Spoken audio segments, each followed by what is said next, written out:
안녕하세요. 강원도 원주에 사는 75살 나순덕이라고 합니다. 오랜 세월 남편 영규와 함께 살아왔지만 7개월 전 그가 세상을 떠난 후 제 삶은 크게 바뀌었습니다.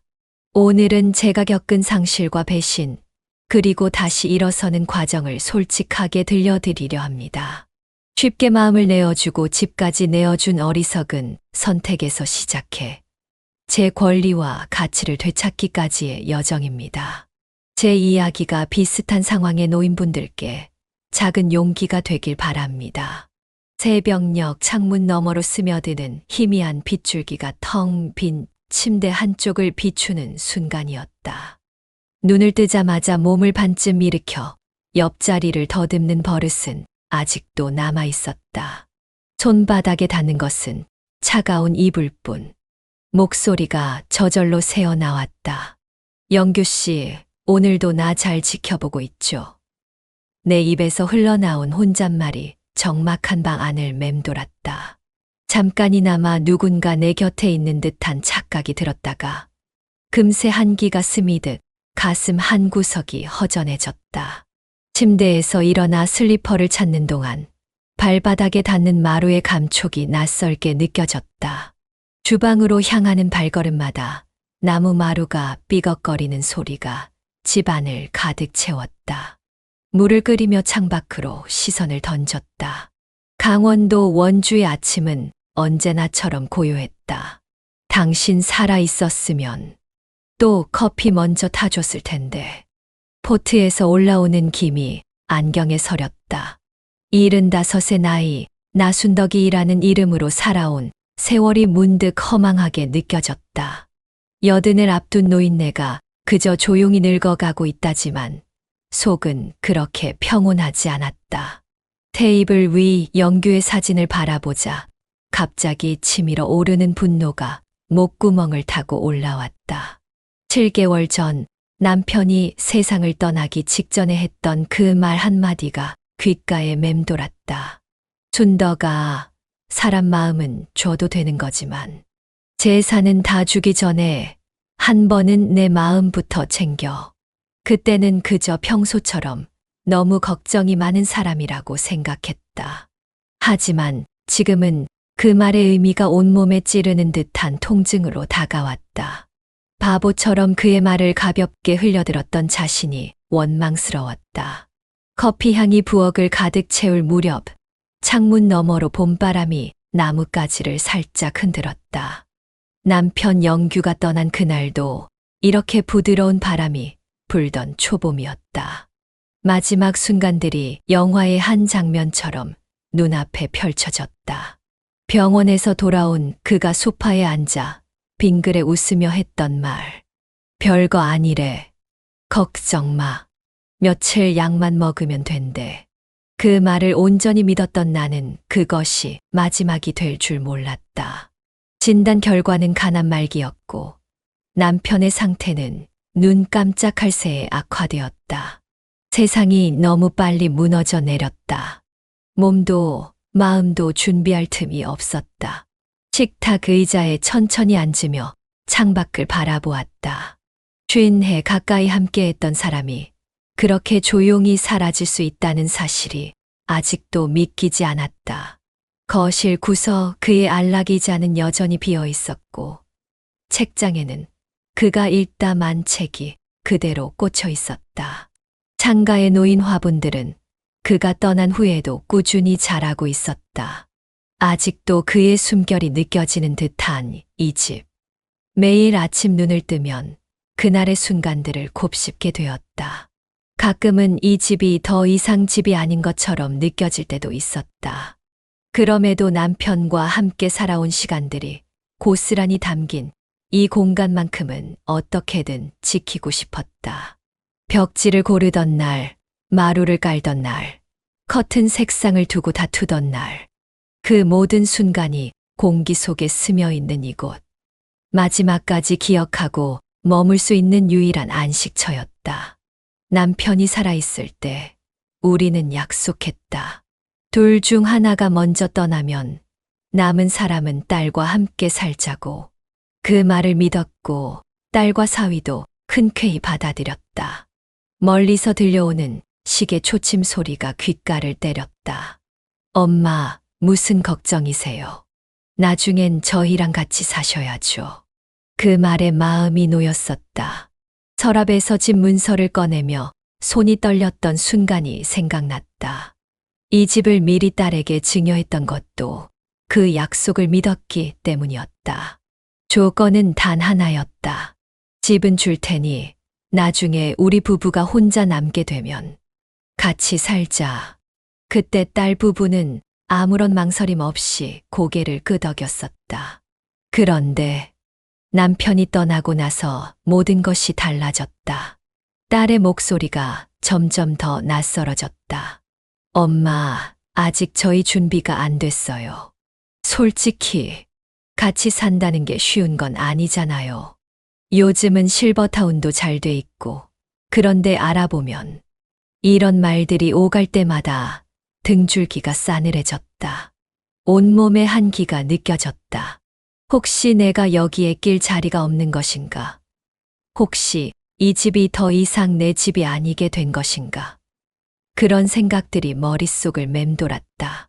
거실 구석에 앉아 남편의 사진을 바라보며 중얼거리곤 했다. 당신, 우리 딸이 이렇게 변할 줄 알았어요? 나만 바보였던 거죠. 목이 메어 더 이상 말을 잇지 못했다. 눈가에 맺히는 눈물을 손등으로 훔쳤다. 딸이 6살 때부터 이 집에서 키웠다. 대학 때도 결혼할 때도 우리 부부가 전세도 얻어주고 혼수도 모두 해주었다.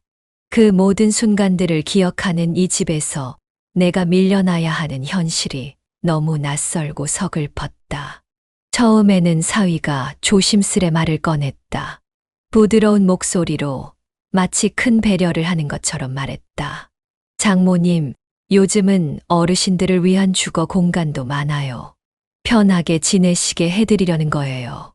하지만 그의 눈빛 속에 담긴 메시지는 분명했다. 이 집은 이제 당신 집이 아닙니다. 그 눈빛이 가슴을 찔렀다. 차가운 아침 공기가 폐부 깊숙이 파고들었다. 커피잔을 들어 한 모금 마시니 쓴맛이 혀끝에 번졌다. 오늘도 또 하루가 시작되고 있었다. 창가에 머물던 시선이 가만히 흐려졌다. 찻잔에서 피어오르는 열기가 안경에 서리자 그 너머로 과거의 풍경이 물결처럼 넘실거렸다. 나순덕의 기억 속으로 세월이 거꾸로 흘러갔다. 스물셋 서울에 갓 올라온 시골 처녀의 모습이 눈앞에 아른거렸다. 그때의 두근거림과 설렘이 마치 어제의 일처럼 생생했다. 서울역에 내린 날 가방 하나 들고 무작정 도시의 허파 속으로 뛰어든 순간 낯선 골목을 헤매다 겨우 찾아낸 첫 둥지는 고시원보다 조금 나은 쪽방이었다.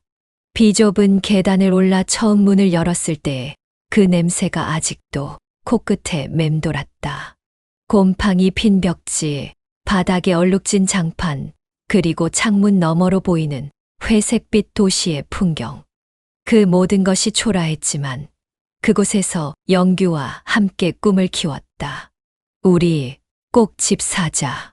식당 주방에서 뼈가 으스러지도록 일하고 돌아온 밤, 영규는 언제나 그 말을 속삭였다. 하루 종일 청소 용역으로 허리가 굽어도 그 말 한마디에 다시 힘이 났다. 비 오는 날이면 천장에서 뚝뚝 떨어지는 물방울을 양동이로 받아내며 둘은 오히려 웃음을 터뜨렸다. 좁디좁은 방 안에서도 행복은 그렇게 가벼운 숨결처럼 존재했다. 맵기 된장찌개 하나에 쌀밥 한 그릇. 그것만으로도 충분했다. 아침이면 냉수로 세수하고 저녁이면 서로의 등을 밀어주던 그 시절. 사는 게 아니었다는 말이 입버릇이었지만 지금 돌이켜보면 그때가 가장 뜨겁고 빛났던 시간들이었다. 창밖으로 바람이 살랑이며 불어왔다. 나무 가지가 흔들리는 모습이 어쩐지 30년 전 그들의 꿈처럼 아슬아슬해 보였다. 30년의 시간이 눈 깜짝할 사이에 지나가 버렸다. 식당에서 주방장으로, 청소부에서 관리소장으로. 둘은 한 걸음씩 나아갔고 53의 나이에 마침내 작은 아파트 한 채를 장만했다. 열쇠를 받던 날 영규의 손이 떨렸다. 평생 자기 이름으로 된 집을 갖는다는 것. 그것은 마치 오랜 항해를 마치고 드디어 항구에 닿은 것 같은 안도감이었다. 이제 조금 숨 좀 돌리자. 그 말에 영규는 눈가를 훔쳤고 순덕은 그의 어깨에 머리를 기대었다. 둘 사이에 흐르는 말 없는 이해가 봄날의 햇살처럼 따스했다. 욕실 거울 앞에서 문득 발견한 흰 머리카락들. 어느새 세월은 그렇게 둘의 몸에 흔적을 남겼다. 하지만 그것조차 함께였기에 두렵지 않았다. 둘 사이에는 딸 하나가 있었다. 한지은, 올해 42. 그 아이는 순덕이 하루 4시간만 자며 살아낸 세월의 총집합이었다. 지은이의 첫 울음소리를 들었던 날. 그날의 기쁨은 이루 말할 수 없었다. 더 좋은 것, 더 따뜻한 것, 더 부드러운 것만 주고 싶었다. 초등학교 입학식 날, 딸의 손을 잡고 교문을 들어서며 가슴이 벅차올랐던 기억. 새 책가방과 새 신발을 사주던 날의 설렘. 대학 입학 소식을 듣고 뜬 눈으로 새벽을 맞이하던 날. 그 모든 순간들이 차곡차곡 쌓여 지금의 순덕을 만들었다. 하지만 이상하게도 딸을 생각하면 사랑보다 죄책감이 먼저 밀려왔다. 너무 많이 줘버렸나? 내가 너무 덜 받았나? 그런 생각들이 빗소리처럼 머릿속을 적셨다. 엄마, 저 결혼해요. 지은이 처음으로 그 사람, 지금의 사위 민철을 데려왔던 날의 기억이 선명했다. 부엌에 숨어 눈물을 훔쳤던 자신의 모습. 자식이 커서 제 짝을 찾는 건 기쁜 일이었지만 왠지 마음 한켠이 허전했다. 물결 위에 떠다니는 나무잎처럼 미래에 대한 불안이 슬며시 찾아왔다. 그날 저녁 침대 위에서 영규에게 조심스레 말을 꺼냈다. 촛불이 흔들리듯 목소리가 떨렸다. 우리 집 줘야 하지 않을까? 왜 벌써 그런 말을 해? 우리도 나이 들고 애들 도와주자. 우린 어디로 가고? 창밖에서 들려오는 빗소리가 방 안을 채웠다. 순덕은 말없이 웃었다.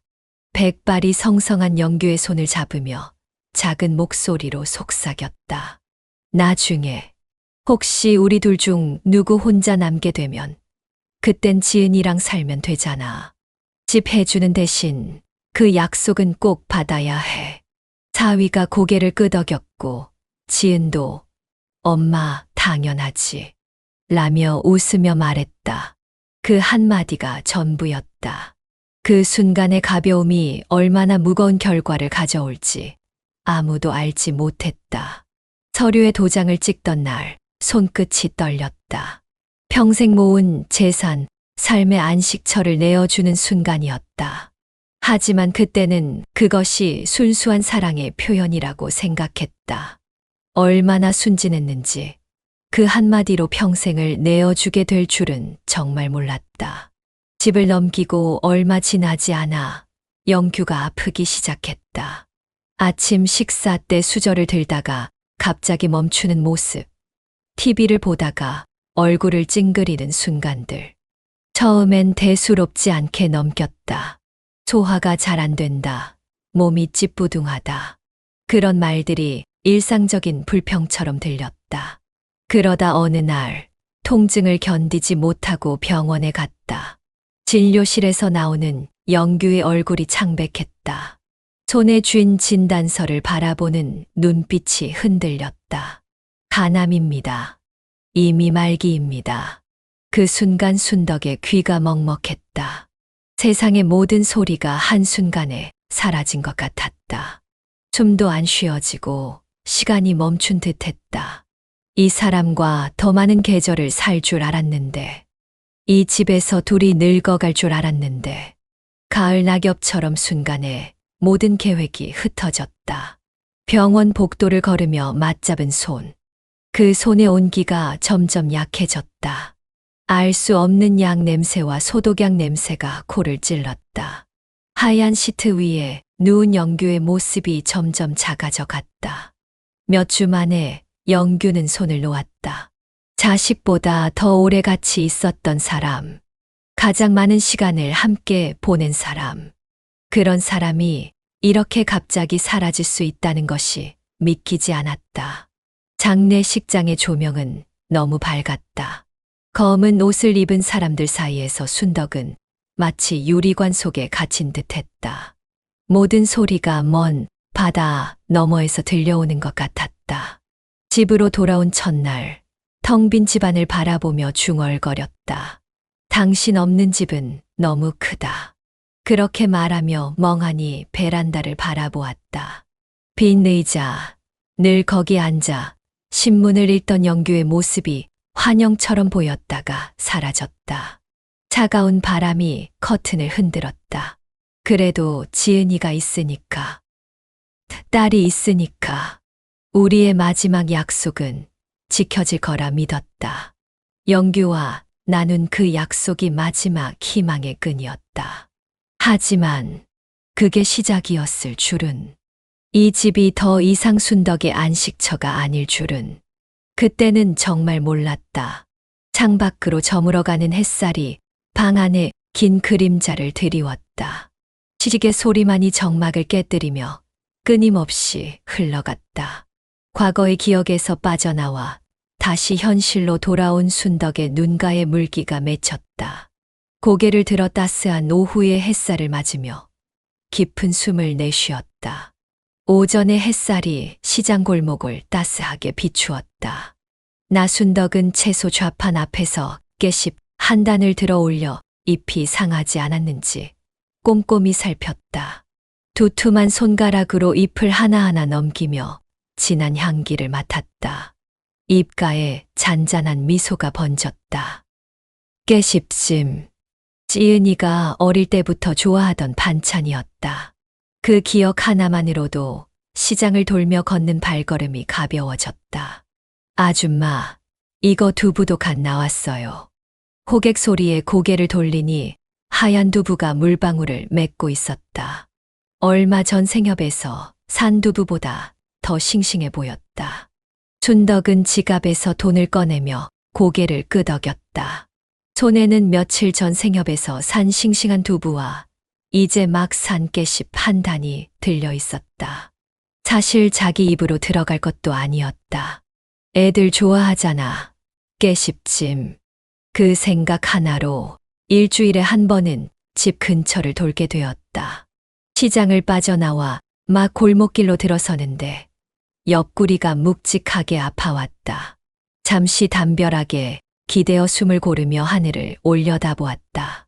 쪽빛 하늘에 흰 구름이 느릿하게 흘러갔다. 남편 영규가 살아있을 때는 늘 이 시간쯤이면 전화가 왔었다. 어디야? 점심은? 그 익숙한 잔소리가 그리웠다. 아픔이 잦아들자 다시 걸음을 옮겼다. 아파트 단지가 가까워질수록 순덕의 발걸음은 무거워졌다. 숨은 더 가파르게 올라오고 심장은 더 빠르게 뛰었다. 경비실 앞을 지날 때마다 고개를 숙였다. 혹시라도 누가 알아볼까 두려웠기 때문이었다. 자신이 이 아파트의 전 소유주라는 사실을 아는 사람은 없었다. 그저 자주 들락거리는 수상한 노인일 뿐이었다. 딸 지은의 집 현관 앞에 다다라 조심스레 비닐봉지를 내려놓았다. 초인종을 누르고 싶은 마음을 겨우 참으며 손을 움츠렸다. 언젠가부터 그렇게 되었다. 초인종을 누르면 지은의 얼굴에 번지는 당혹감과 짜증을 더 이상 보고 싶지 않았다. 비닐봉지를 내려놓고 돌아서는 순간 발소리 하나 없이 몇 걸음 가지도 못했을 때 현관문이 벌컥 열리는 소리가 들려왔다. 또 이거 뭐야? 차가운 목소리에 등골이 서늘해졌다. 순덕은 걸음을 멈추고 천천히 돌아보았다. 지은이 입술을 꽉 다문 채 비닐봉지를 발끝으로 밀어내며 서 있었다. 그녀의 머리카락은 반듯하게 묶여 있었고 화장은 완벽했다. 마치 타인을 대하듯 단정한 자세로 순덕을 바라보고 있었다. 엄마, 내가 뭐라 했어요? 이런 거 놓고 가지 말라고 몇 번 말했어요? 순덕은 어쩔 줄 몰라 손을 맞잡고 있었다. 주름진 손가락이 서로를 꽉 잡았다. 목구멍을 타고 올라오는 말들은 모두 무겁고 축축했다. 그게 그냥 내 좋아하는 깨씹짐이 있어서 목소리가 허공에서 갈라졌다. 지은은 한숨을 길게 내쉬었다. 어딘가 지친 듯한 그러나 짜증이 가득한 한숨이었다. 엄마, 이건 깨씹이 문제가 아니라니까요. 우리 이웃들이 엄마 자꾸 들락거리는 거 본다니까 창피하다고요. 그 말에 가슴이 철렁 내려앉았다. 입술이 바짝 말랐고 눈앞이 흐릿해졌다. 창피하다는 말은 가시처럼 가슴에 박혔다. 순덕은 숨을 들이쉬려 했지만 공기가 폐로 들어가지 않는 듯했다. 이웃들에게 창피한 존재. 그것이 자신의 위치였다. 그때 집 안에서 지은의 딸 17살 한채린이 나왔다. 귀에는 하얀색 이어폰이 걸려 있었고 긴 생머리가 반들거렸다.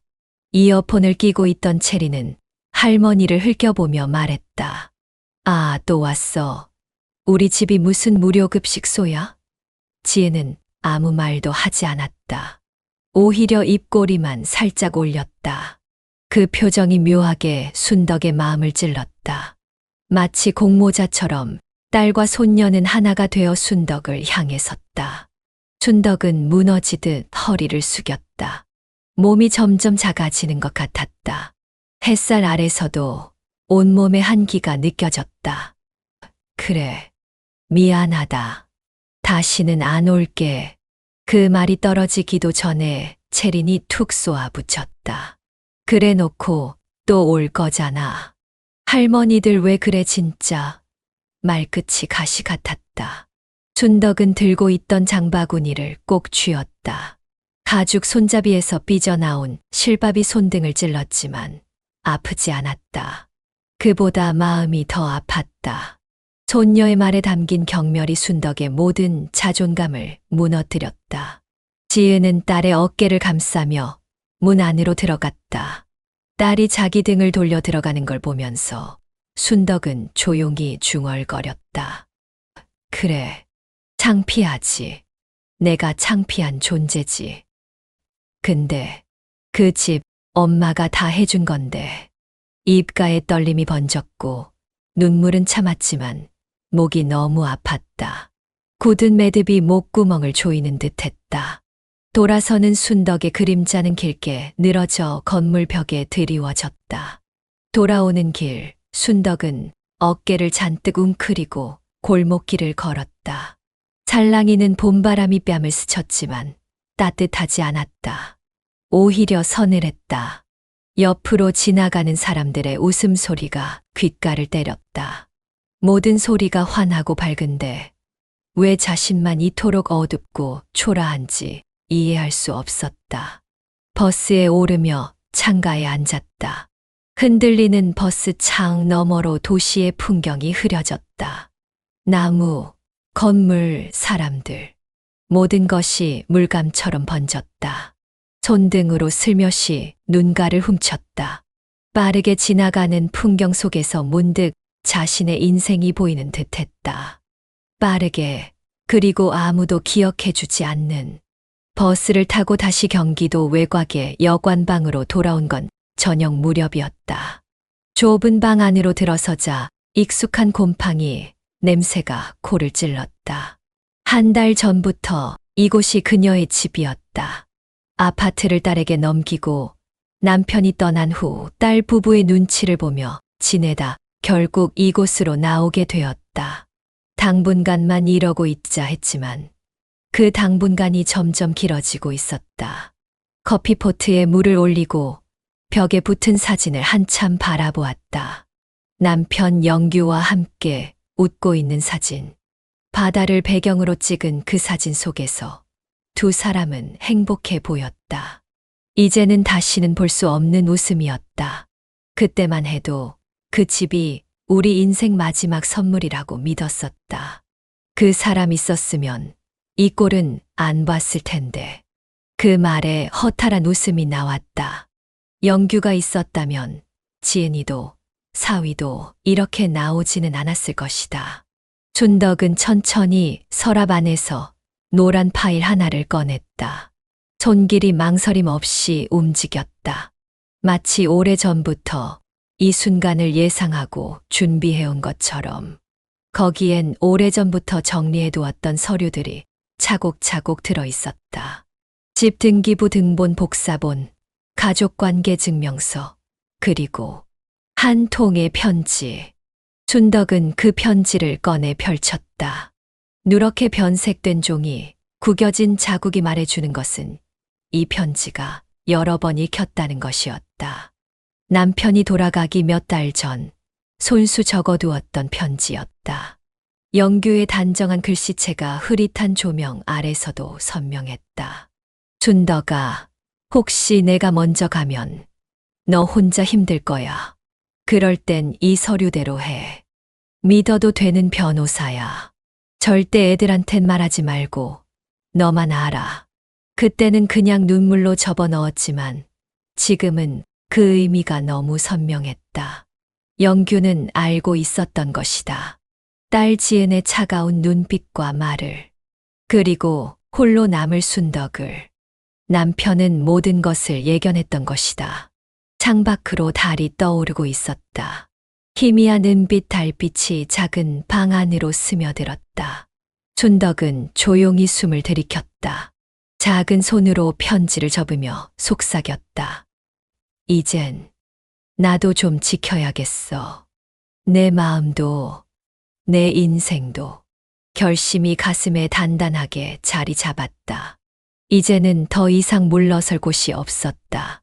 방 한쪽에 놓인 낡은 전화기를 바라보았다. 내일 편지에 적힌 그 변호사를 만나러 가야겠다는 생각이 들었다. 그 밤 오래된 여관방은 조용했지만 순덕의 마음속에서는 작은 불씨가 피어오르고 있었다. 언젠가 꼭 지은에게 말해줄 것이다. 엄마를 그렇게 만든 대가가 얼마나 큰지를. 영규가 남긴 마지막 선물이 무엇인지를. 달빛이 창문을 통해 바닥에 은은한 패턴을 그렸다. 춘덕은 이불을 끌어당기며 눈을 감았다. 오늘 밤은 오랜만에 단단한 마음으로 잠들 수 있을 것 같았다. 이른 새벽 창문 틈으로 희뿌연 빛이 스며들었다. 나순덕은 잠에서 깨어났지만 자리에서 일어나지 않고 한참을 천장만 응시했다. 어제는 거의 잠을 이루지 못했다. 밤새 생각이 꼬리에 꼬리를 물었고 가슴 한 구석이 단단하게 굳어갔다. 몸은 천근만근 무거웠지만 그녀의 마음은 반대로 날카롭게 깨어 있었다. 여관방 창문으로 들어오는 새벽빛이 바닥을 희미하게 비추었다. 작은 시계 초침 소리만이 정적을 깨뜨렸다. 이불을 걷어내고 일어나 창가로 다가갔다. 멀리 아파트 단지가 희뿌연 안개 속에 흐릿하게 보였다. 그곳에 자신의 집이 있었다.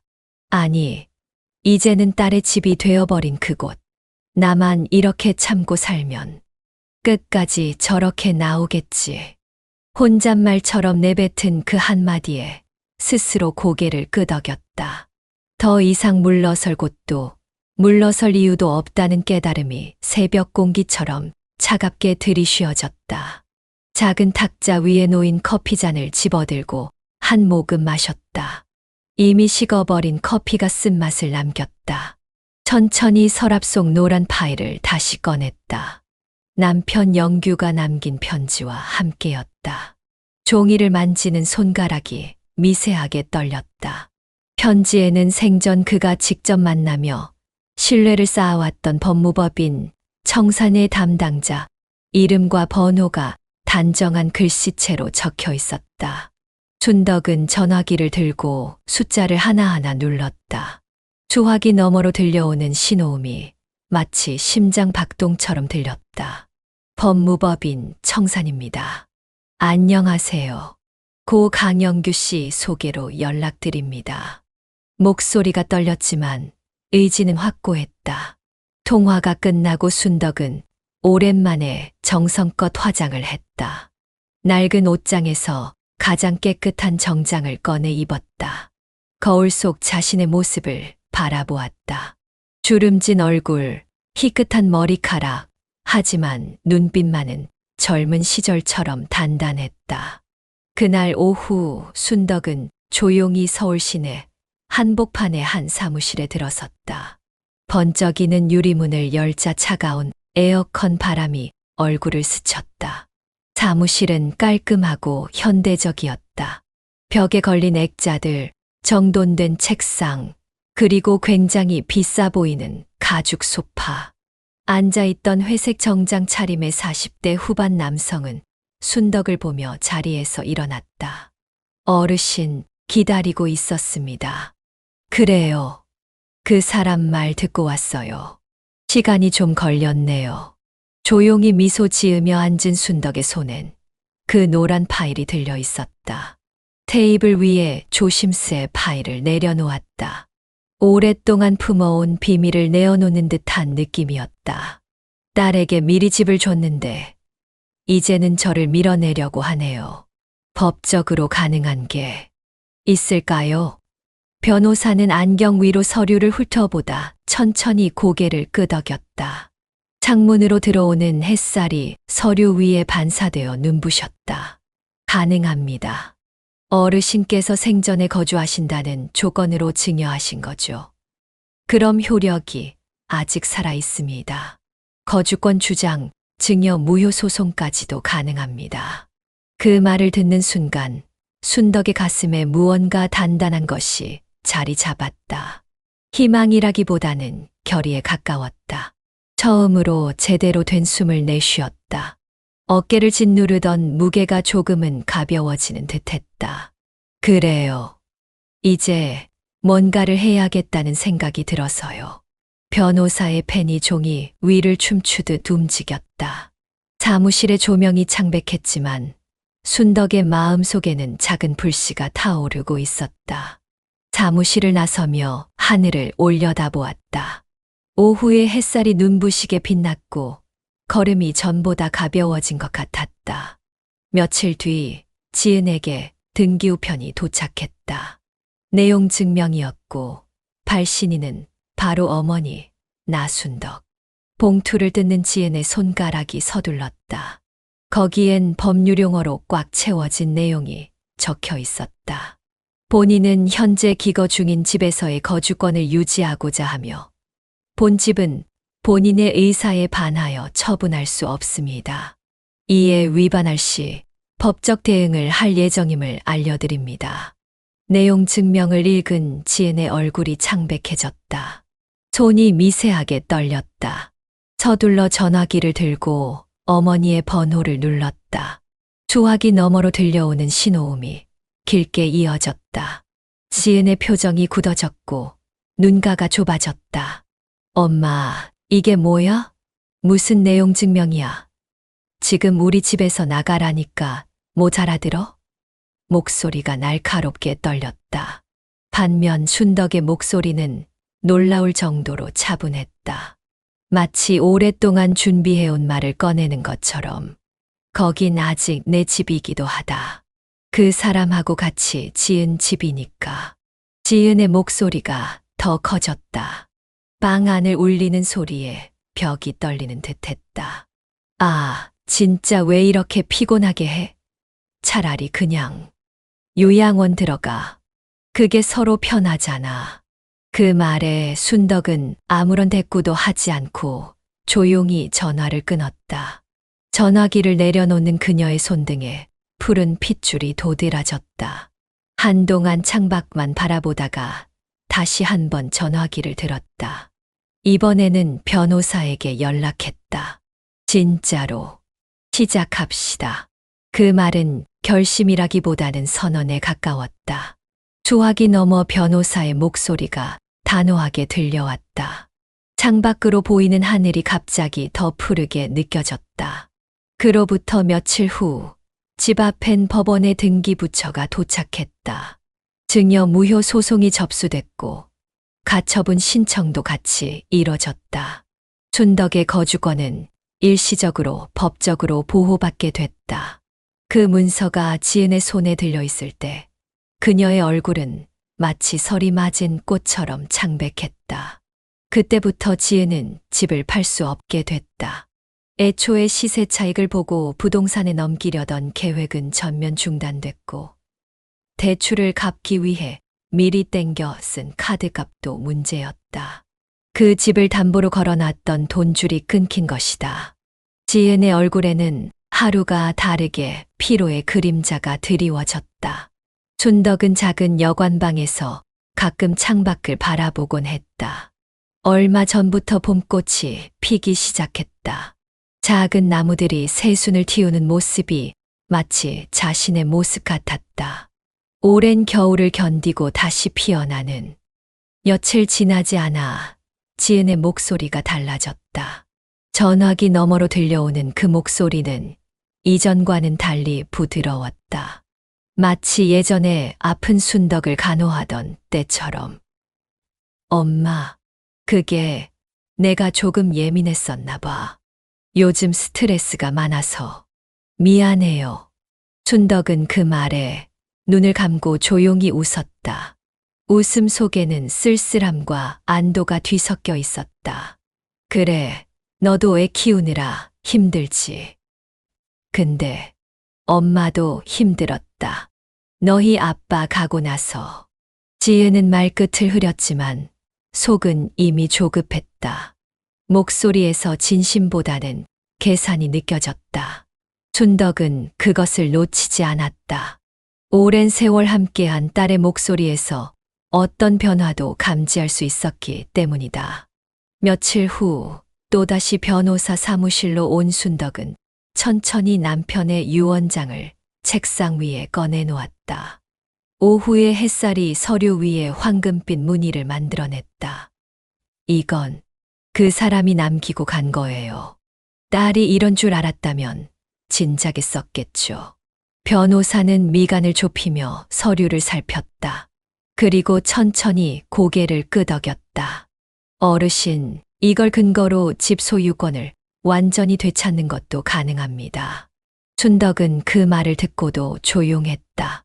창밖으로 보이는 도시의 풍경이 갑자기 낯설게 느껴졌다. 한때는 이 도시의 일부였던 자신이 이제는 마치 외부인처럼 느껴졌다. 아니요, 아직은요. 조금만 더 지켜볼래요. 변호사는 의아한 표정을 지었지만 더 이상 묻지 않았다. 춘덕의 눈빛에서 이미 답을 읽은 듯했다. 사무실을 나서며 순덕은 하늘을 올려다보았다. 점점 저물어가는 태양이 붉은 빛을 흩뿌리고 있었다. 집으로 돌아가는 버스 안에서 창밖 풍경이 빠르게 스쳐 지나갔다. 도심의 높은 빌딩들, 사람들로 북적이는 거리, 그리고 점점 외곽으로 향하며 드러나는 한적한 동네들. 그 밤 순덕은 오랜만에 뜨끈한 욕조에 발을 담그며 말했다. 방 안에는 그녀밖에 없었지만 마치 누군가에게 말하듯 또렷했다. 이제 나도 이 집에서 눈치 안 보고 숨 좀 쉬어야지. 혼잣말이었지만 목소리는 단단했다. 물속에 담긴 발끝에서부터 따스함이 온몸으로 퍼져나갔다. 그동안 억눌러왔던 서러움이 조금은 풀리는 듯했다. 욕조에서 나와 거울을 바라보니 오랜만에 자신의 얼굴에 생기가 돌고 있었다. 베개에 머리를 기대며 순덕은 천장을 응시했다. 가끔 현관문을 여는 소리가 들리면 귀를 기울였다. 이 작은 여관방도 언젠가는 떠나게 될 것이다. 하지만 이번에는 자신의 의지로, 자신의 결정으로. 하지만 순덕은 알고 있었다. 이건 끝이 아니라 시작이라는 것을. 아직 풀리지 않은 매듭들이 많다는 것을. 진짜 대가는 아직 받지도 않았다는 것을. 창문 너머로 별빛이 희미하게 빛났다. 오늘 밤은 어제보다 별이 더 밝아 보였다. 가을 바람이 담장 너머로 불어왔다. 나순덕은 마당에 쪼그려 앉아 장독을 닦고 있었다. 손끝이 차가웠지만 마음은 따뜻했다. 낡은 수건으로 하나하나 정성껏 닦아내는 동안 햇살이 장독의 둥근 곡선을 따라 반짝였다. 이 장독들은 남편 영규와 함께 처음 집을 마련했을 때 들여놓은 것들이었다. 세월의 흔적이 고스란히 묻어나는 장독을 어루만지며 순덕은 지나온 시간들을 떠올렸다. 대문 소리가 들려왔다. 고개를 들어보니 차가운 바람이 몰아치는 가운데 딸 지은과 사위 준호가 그 문 앞에 서 있었다. 순덕은 평상복 차림 그대로 손을 멈추고 그들을 바라보았다. 지은의 얼굴은 창백했고 눈가는 붉게 물들어 있었다. 첫눈에도 며칠 동안 제대로 잠을 이루지 못한 것 같았다. 어머니, 죄송해요. 지은의 입에서 처음 나오는 사과였다. 말없이 고개만 숙인 채 두 손을 꼭 모으고 떨고 있는 지은의 손끝이 순덕의 눈에 들어왔다. 봄부터 시작된 법적 공방, 그리고 여름 내내 이어진 긴장된 대치 상태. 그 모든 시간이 지은의 얼굴에 깊은 주름을 만들어 놓았다.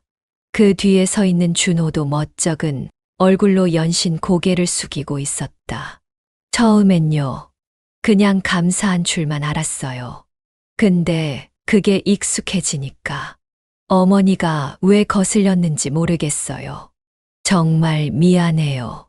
지은의 목소리는 흔들리고 있었다. 한때 그녀의 목소리에 가득했던 오만한 말투, 거만한 눈빛은 어디에도 보이지 않았다.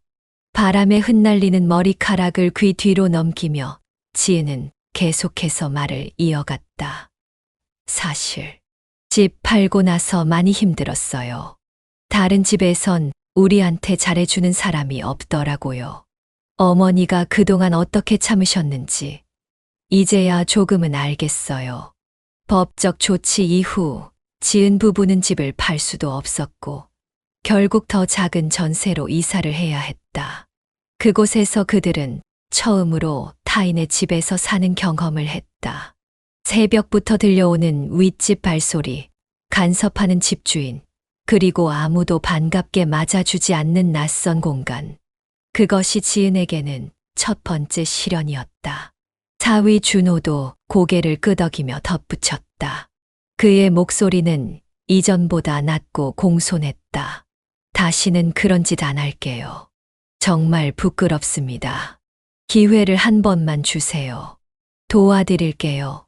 앞으로. 순덕은 조용히 장독의 뚜껑을 닫았다. 등 뒤로 따뜻한 햇살이 스며들고 있었다. 손에 묻은 물기를 앞치마에 문지르며 천천히 몸을 일으켰다. 그들을 향해 걸어가는 순덕의 발걸음에는 더 이상 예전의 주눅든 모습이 없었다. 대신 그곳에는 자신의 가치를 알고 당당히 서 있는 한 여인의 모습이 있었다.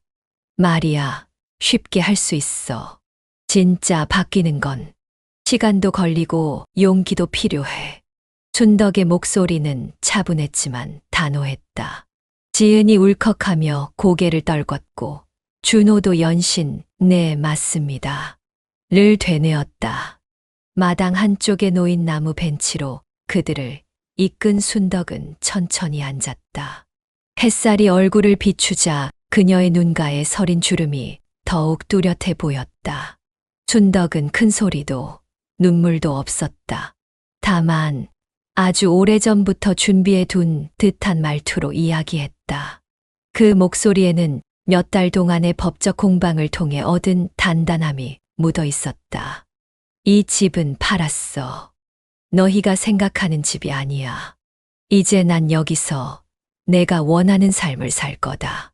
하지만 너희가 진심이라면 천천히 다시 시작해보자.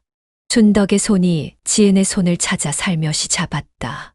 처음에는 혼자 싸워야 했고 변호사의 도움을 받아 법적으로 집의 소유권을 되찾았다. 그리고 그 집을 자신의 이름으로 다시 등기했다.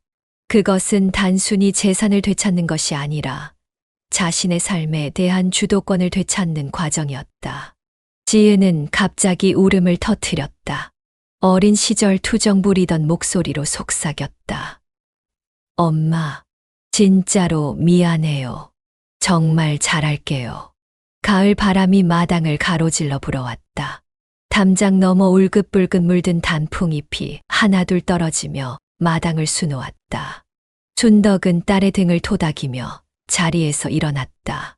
이제는 당당히 자신의 집이라 부를 수 있는 공간으로 그들을 이끌었다. 그날 순덕은 아이들에게 작은 방 하나를 열어줬다. 예전의 방이 아니라 새롭게 단장한 작은 방. 깨끗한 이불과 화사한 커튼, 그리고 창가에 놓인 작은 화분까지. 모든 것이 새로운 시작을 알리는 듯했다. 복잡한 마음이 남았지만 그녀는 알고 있었다. 미움으로 남기보단 다시 해보는 것이 더 어렵고 가치 있는 일이라는 것을. 지은과 준호가 짐을 풀고 작은 방에 정착하는 동안 순덕은 주방에서 저녁 준비를 시작했다. 칼질 소리와 물 끓는 소리가 집 안을 따스하게 채웠다. 오랜만에 셋이 함께하는 식사. 테이블 위에 올려진 반찬들, 김이 모락모락 나는 밥, 그리고 천천히 풀려가는 대화. 시간이 조금 흐른 지금 순덕은 동네 작은 도자기 교실에서 아이들과 수업을 함께하고 있다. 처음에는 시간을 보내기 위해 시작한 취미였지만 지금은 그녀의 삶에 새로운 의미를 부여해 주는 활동이 되었다. 흙을 만지는 순간의 촉감, 물레가 돌아가는 소리, 그리고 무언가를 창조하는 기쁨. 이웃들과 나누는 도자기 컵엔 희망과 처음처럼 같은 단어가 새겨져 있다. 순덕의 손길이 빚어낸 각각의 작품에는 그녀의 삶의 이야기가 담겨 있었다. 굽이치는 선, 깊은 곡선, 그리고 단단한 형태. 마치 그녀가 지나온 인생처럼. 지은은 주말마다 와서 장을 보고 준호는 마당을 고치느라 구슬땀을 흘리고 있다. 초반에는 어색했지만 이제는 자연스럽게 서로의 존재를 인정하고 받아들이고 있다. 가끔은 멀뚱히 바라보다 말없이 미소 짓는 순덕의 모습에서 지은은 어머니의 변화를 느낀다. 예전에는 늘 챙겨주려 하던 어머니가 이제는 자신의 시간과 공간을 소중히 여기는 독립적인 존재로 서 있었다. 저녁 무렵 지은이 주방에서 분주히 움직이며 식탁을 차렸다. 이전과는 다른 모습으로 그녀는 어머니를 위해 정성껏 음식을 준비했다. 어머니, 이것 좀 드셔보세요. 요즘 제일 유행하는 반찬이에요.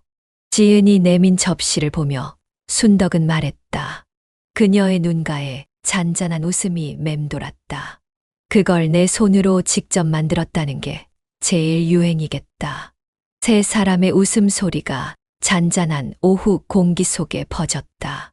텃밭에선 파릇한 잎이 올라오고 있었고 담벼락 아래 튤립도 꽃망울을 열 준비를 하고 있었다. 봄이 다시 오고 있었다. 어두워지는 하늘 아래 준호가 마당 가로등을 켰다. 따스한 불빛이 집 안팎을 밝혔다. 순덕은 창가에 서서 바깥을 내다보았다. 그녀의 눈에 비친 것은 단순한 집이 아니라 새로운 시작의 장소였다. 집 대문 앞 작고 단단한 나무 팻말 하나가 달려 있었다. 순덕의 손으로 직접 만든 그 팻말에는 세 글자가 또렷이 새겨져 있었다. 나순덕의 집. 그 집은 이제 상처를 딛고 일어선 용서와 변화의 이름이 되어 있었다. 창문으로 스며드는 달빛 아래 순덕은 영규의 사진을 바라보며 조용히 미소 지었다. 이제 그녀는 알고 있었다. 진정한 집이란 단순히 벽과 지붕이 있는 건물이 아니라 자신의 가치를 알고 존중받는 곳이라는 것을. 그리고 그 집을 지키기 위해서는 때로는 싸워야 한다는 것도. 침대에 누워 어둠 속에서 천장을 바라보며 순덕은 자신이 걸어온 길을 떠올렸다. 아픔과 배신, 투쟁과 화해. 그 모든 것이 지금의 그녀를 만들었다. 눈을 감으며 순덕은 이제 다시 꿈을 꿀 수 있다는 것을 알았다.